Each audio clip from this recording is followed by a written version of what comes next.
Apex Legends Season 13 Saviors launched, and there's a lot to go over, from Stormpoint map changes to the new Legend Newcastle and new balance updates. There are actually quite a few major weapon changes and smaller Legend adjustments that has the community talking about how this might be the most interesting update to Apex yet. Here's everything you need to know about the latest Apex Legends season update. The map rotations this season will be Olympus, World's Edge, and Stormpoint. Stormpoint has some minor and major changes to its map this time around. There's a new POI called Downed Beast where the giant sea creature rose up and died while fighting the Legends.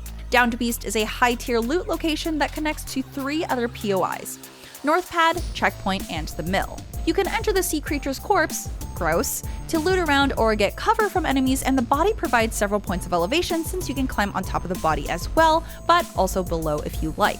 There are also old buried IMC armories that have been activated and raised above the water that players can get to and activate challenges. These armories were originally planted throughout the planet to aid IMC pilots during the war, but were inactive until now due to the threat of the sea creature. In order to activate an armory, you walk up to it and cross its ramp to enter the structure.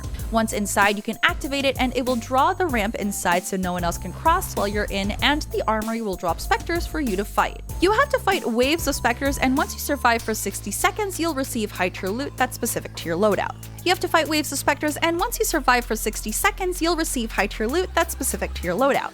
The more specters you kill, the better loot you'll get. Once you're done with the armory challenge, you can choose to redeploy in the air or leave through the ramp you came on.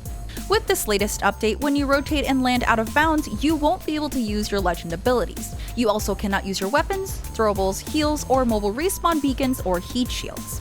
Additionally, any Legend passives, for example Valkyrie's jetpacks, count as Legend abilities, so you aren't able to use those either. So choose wisely when you decide to rotate out of bounds to get over a giant mountain or building, since you won't be able to linger as comfortably anymore. Newcastle is the latest Legend to drop into Apex this season, and it was revealed that he's actually none other than Bangalore's long-lost brother, Jackson. The dynamic between them will be interesting to see as the season plays out. But in terms of playstyle, his kit makes him a mix of a defensive and support Legend. His passive, Retrieve the Wounded, allows him to drag teammates with his Revive Shield deployed as he revives them. The Revive Shield is powered by half the level of knockdown shield Newcastle has in his inventory. His tactical is a mobile shield where he throws a controllable drone that generates a moving energy shield. This shield can be destroyed, but has an upper and lower half that have to be destroyed separately. Newcastle's ultimate Castle Wall allows him to leap to an ally or a targeted area and slam down a deployable shield wall. There's no damage on the ultimate actually being dropped, but this wall is electrified and will stun and slow enemies who push into it directly. While Newcastle seems pretty strong, his walls are directional and can be destroyed. And also, Maggie's tactical ability with her drill can also attach and go through his walls.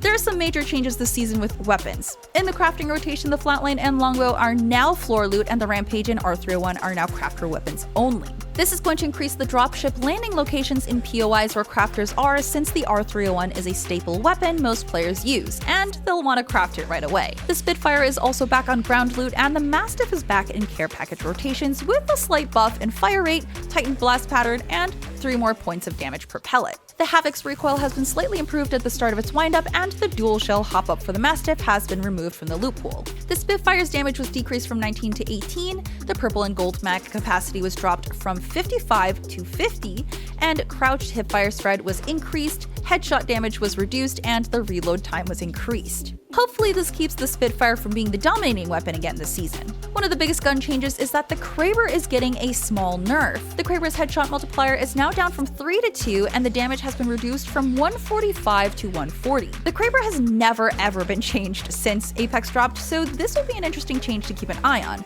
especially competitively. A few Legend changes have been implemented as well, with Fortified Legends no longer having reduced headshot damage. But the helmets have been slightly buffed, as the blue helmet headshot damage reduction has been increased from 40% to 50%, and the purple helmet headshot damage reduction was raised from 50% to 65%.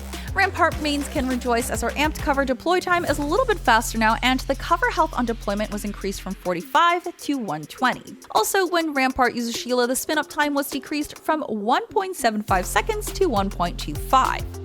In a less fun tweak though, Valkyrie can no longer spin around while in the upward launch of her ultimate, which is going to make teams play her ultimate a little bit more reserved. Apex Legends Saviors brought so many changes to the game. The ranked system has also been completely reworked, which you can read about on EA's site to see what the full in-depth changes are about. With Apex hitting their 13th season, these big changes honestly aren't too surprising and hopefully keep players from feeling burnt out on game content. So how do you feel about the changes so far? Are you happy or unhappy about the weapon swaps? Let us know. For more Apex news, be sure to stay tuned to IGN for any future updates.